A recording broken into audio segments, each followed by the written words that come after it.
look, I'm not being cynical about Tim Scott individually. Again and again, we've seen discrimination in everything from getting a job to buying a house to how the criminal justice system operates. We can't just ignore all that and pretend as if everything's equal and fair. We actually have to walk the walk and not just talk the talk. If they're not doing that, then I think people are rightly skeptical. Former President Obama talking about minority GOP candidates, specifically Senator Tim Scott there. Senator Scott responding in a post saying, "The truth of my life disproves the lies. Let us not forget we are a land of opportunity, not a land of oppression. Democrats deny our progress to protect their power. The left wants you to believe faith in America is a fraud and progress in our nation is a myth." Maybe an interview there that benefits the senator as we look at the GOP field. Still, former President Trump in the GOP field with a massive lead over Florida Governor Ron DeSantis in the Real Clear Politics average of polls. There you see Scott, the former Vice President, Pence, and Nikki Haley. Others obviously adding in there, and the bottom of the list. Governor Youngkin is not in the race as of yet.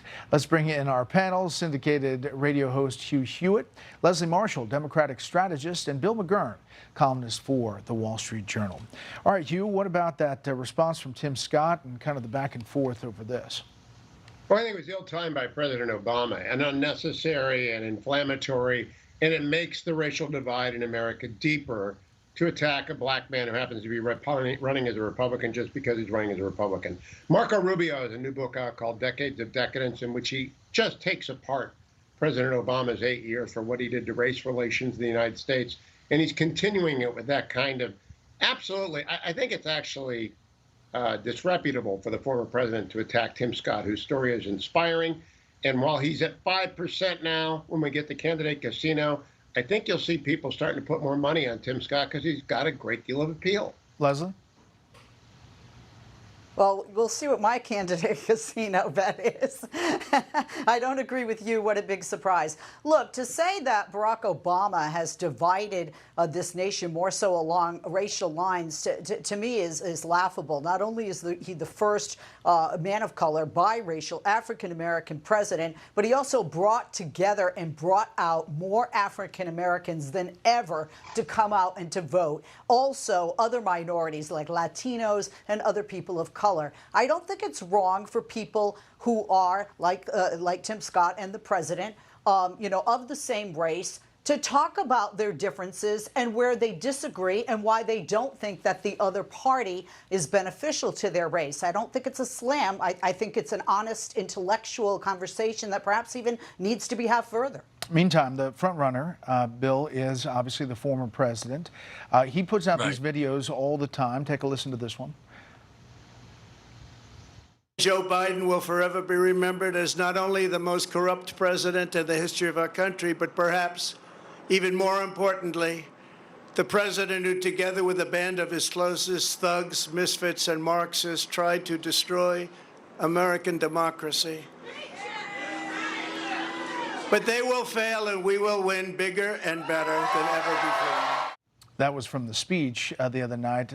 He does put out these videos day to day from wherever he is. Peggy Noonan has this Wall Street Journal opinion piece. The indictment can only hurt Trump. Those documents didn't belong there, talking about Mar-a-Lago. It is a danger to our country that they were. This story will do Mr. Trump no good with his supporters. It will hurt him, maybe not a lot, but some, maybe not soon, but in time. That's Peggy Noonan from your paper. What's your thoughts? Well, I agree that an indictment will hurt. It might help him in a campaign and in the court of public opinion, but it won't help him in court. No one is ever helped by an indictment.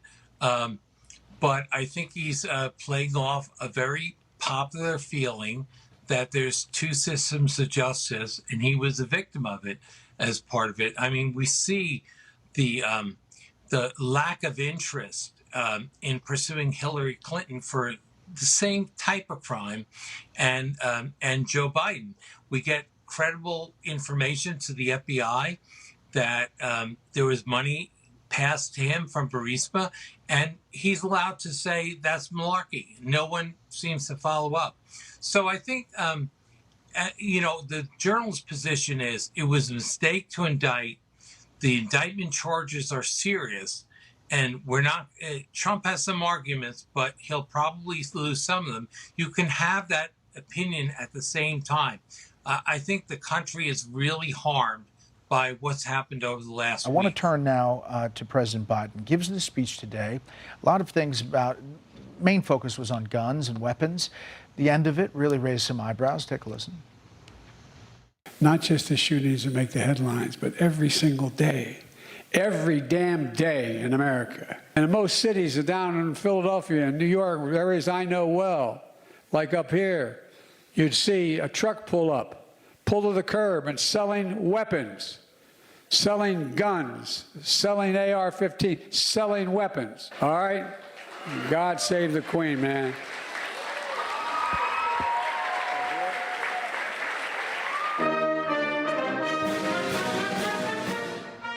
So the end there, God save the Queen. Obviously, the Queen's no longer with us in Great Britain. Todd Gilman in the White House press pool, wrote, "Several of you have asked me why he might have said that. I have no idea. Other poolers likewise have no idea." What do you think of this, Hugh? God save the Queen is a Gran Torino moment without the Gran. I really do think that's going to be a memorable bit of a mark on the president's campaign. It's already the best thing to happen to Joe Biden is Donald Trump, because I think any other Republican would beat him handily. And I think Donald Trump could beat him, but any other Republican who's a serious Republican would beat him because he's too old. And the God save the Queen moment, I think every Republican can end every speech with God save the Queen and on to 2024, because it's just such an absurd moment. All right, Leslie, really quickly on this. I'm old enough to remember presidents on both sides of the aisle saying some crazy things where, we're perplexed, or saying things that are wrong and saying the wrong city that they're in. And we didn't focus on their age. We certainly look at Joe Biden's age whenever he says things like this, but he has been talking shooting the hip like this for years. Yeah, but there's been just a lot more of them. You have to concede that. All right, we're going to take a trip right now down to Candidate Casino. Again, you have $100 in chips. This is the GOP primary version. Bill, we're going to start with you. You got to make the bets. What do you got? Okay, I go 45 chips on DeSantis, 35 on Trump, and as you said, I'm willing to put 20 on Tim Scott. Okay, Leslie, you're next. $100 in chips. I'm going to take my 100 in chips. I'm going to put 90 on Donald Trump, and I'm going to put 10 on Ron DeSantis, because I never give anybody 100%. All right, Hugh. 40 on the former president. He's still the front runner. 30 on Governor DeSantis gaining ground on abortion this week. And on the field, the black-red bet, I'm putting the rest of the money, that's $30 there on the field. All right. Thank you, panel. Congressman Luna from Florida going after, again, for the second time, a censure effort against Adam Schiff. The congressman from California, he tweeted, "As I walked off the House floor, Representative Luna, someone I've not met until today, a person I could not have picked out of a lineup, told me she's filing another censure resolution next week, and this one will pass. They aren't giving up, but I've got news. Neither am I." Back with the lightning round. Bill, what about this? Second time. Yeah, I just think that I have no brief for Adam Schiff, but I don't think Republicans ought to spend a lot of time on this. We have so many things going on, policies, oversight. I think it's a distraction. In many ways, Adam Schiff is a mirror image of Trump. He's going to fundraise off this. In his own party, it's not going to hurt him, and he'll probably make money off it. But Leslie, there are people who say, after what he said time and time again that was not true, that there should be some accountability at some point as House Intelligence Chair.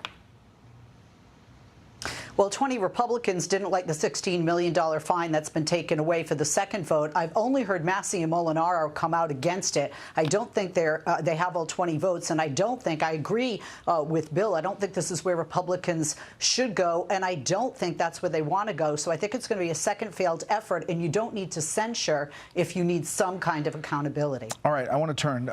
Secretary Anthony Blinken is heading over to China, and some meetings not top tier meetings, we're told, but they're trying to talk about the economy, trying to talk about competition, not confrontation.